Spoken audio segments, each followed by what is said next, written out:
I still don't know if what happened to me last year was real or if I finally lost my mind. But every night when I try to sleep, I still see that window and what was looking through it. It started when I moved into a small apartment outside Chicago. The rent was unbelievably cheap, and I was desperate. So I didn't think twice when the landlord said, "Just don't mess with the attic." The place had this weird silence to it, like the walls were holding their breath. On my first night, I noticed something strange. The living room window faced a brick wall only 3 feet away. But when I looked closely, there was a faint reflection on the glass that didn't match my movements. It was like someone was standing behind me, even when I was alone.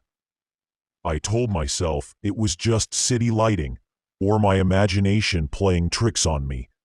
But the next night, I woke up at 2:43 a.m. I tried to ignore it, but it kept going, getting louder, faster, like fingernails on glass.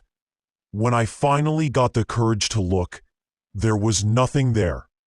The window was wide open, though I knew I'd locked it before bed. A chill swept through the room. I closed it, double-locked it, and went back to bed, heart pounding, trying to convince myself it was the wind. But the next morning, I found something on the inside of the window. A perfect handprint, long fingers, and no thumb. Over the next few days, the tapping continued, always around 2 or 3 a.m. Sometimes I'd hear it from the ceiling, other times from inside the walls. I called the landlord and told him I thought there were raccoons or something in the attic. His voice went dead quiet. Then he said, "I told you not to mess with the attic." I asked him what was up there. It was slow, deliberate, like someone crawling on their hands and knees across the attic floor. I could hear wood creaking with each movement, circling the spot where I lay. Then I heard breathing. Not heavy, not animal-like, human. It stopped directly above me, and I swear I could feel the ceiling board sink slightly. I stayed frozen until the sun came up. The next day, I borrowed a stepladder and climbed up to the attic hatch. The metal latch was rusted shut, but there were fresh scratches around it, like someone had been trying to open it from the other side. That night, I couldn't sleep. I turned on my phone camera and started recording, leaving it pointed toward the ceiling. Around 2:48 a.m., I heard the familiar tapping again, then a dull thud, like something heavy falling. I grabbed my phone, shaking, and played back the video. Dust fell from it, and then something black slid through, like liquid shadow. The shape was human, but wrong. Too long, too thin, and completely silent as it reached down toward my bed. I dropped the phone in terror and bolted for the door, but it slammed shut before I could reach it. The light flickered once, and when it came back on, there was nothing there. Just my phone on the floor, screen shattered. The recording was gone. Only a blank black file remained, 10 minutes long, with faint breathing in the background, not mine. After that, things got worse. I'd wake up with bruises on my arms, small circular ones, like fingertips. Objects moved when I wasn't looking. Chairs turned slightly, drawers half open. The smell of damp wood filled the apartment. I called the landlord again, demanding to know what was going on. I hung up, terrified, but I couldn't leave.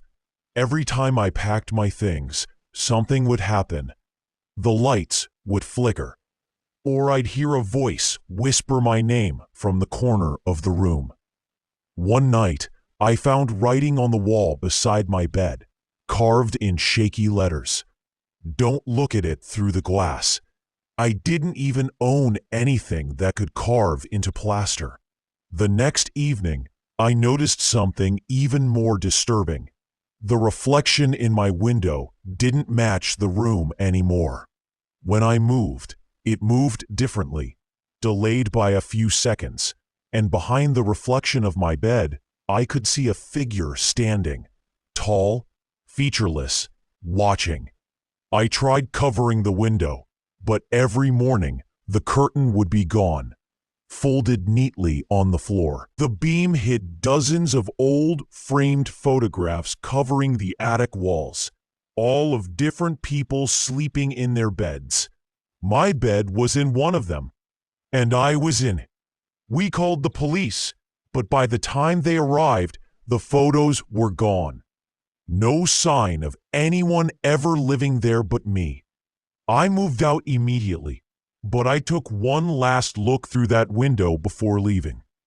For a split second, I saw something move behind the glass.